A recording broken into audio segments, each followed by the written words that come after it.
អាមេរិកបាញ់ប្រហារនឹងធ្វើឲ្យកប៉ាល់ដឹកប្រេងអ៊ីរ៉ង់ពីរគ្រឿងទៀតមិនដំណើរការខណៈដែលភាពតានតឹងកើនឡើងនៅច្រកសមុទ្រហ័រមូស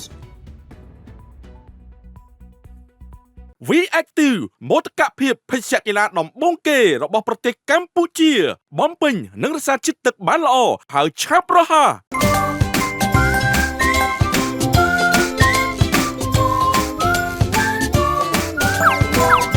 ម្សៅទឹកដោះគោ Star Crop Plus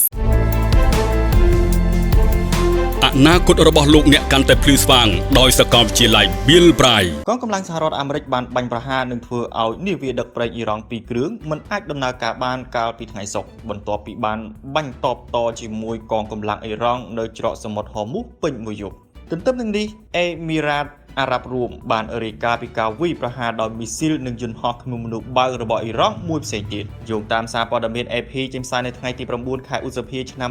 2026បានឲ្យដឹងថាការវាយប្រហារទាំងនេះបានធ្វើឲ្យមានការសង្ស័យកាន់តែខ្លាំងឡើងលើបទឈប់បាញ់រយៈពេល1ខែដ៏ទន់ខ្សោយដែលសហរដ្ឋអាមេរិកបានទទូចថានៅតែមានប្រសិទ្ធភាពទីក្រុងវ៉ាស៊ីនតោនកំពុងរងចាំការឆ្លើយតបរបស់អ៊ីរ៉ង់ចំពោះសំណើចុងក្រោយរបស់ខ្លួនសម្រាប់កិច្ចព្រមព្រៀងមួយដើម្បីបញ្ចប់សង្គ្រាមបើកច្រកសមុទ្រហ័រមូសឡើងវិញនិងកាត់បន្ថយកម្មវិធីនុយក្លេអ៊ែរដែលមានចំនួនរបស់ទីក្រុងតេអេរ៉ង់រដ្ឋមន្ត្រីការបរទេសសហរដ្ឋអាមេរិកលោក Marco Rubio បាននិយាយថាលោកសង្ឃឹមថានឹងទទួលបានការផ្ដល់ជូនដ៏ពិតប្រាកដពីអ៊ីរ៉ង់នៅពេលក្រោយនៃថ្ងៃសុក្រយោធាសហរដ្ឋអាមេរិកបាននិយាយកាលពីថ្ងៃសុក្រថាកងកម្លាំងរបស់ខ្លួនបានធ្វើឲ្យនាវាដឹកប្រេងអ៊ីរ៉ង់ពីរគ្រឿងមិនអាចដំណើរការបានដែលកំពុងព្យាយាមបំបែកការបិទផ្លូវរបស់សហរដ្ឋអាមេរិកលើកំពង់ផែរបស់អ៊ីរ៉ង់ប៉ុន្មានម៉ោងមុននេះយោធាបាននិយាយថាខ្លួនបានរៀបរៀងការវាយប្រហារលើនាវាកងទ័ពជើងទឹកចំនួន3គ្រឿងនិងបានវាយប្រហារទីតាំងយោធាអ៊ីរ៉ង់នៅច្រកសមុទ្រហ័រមូស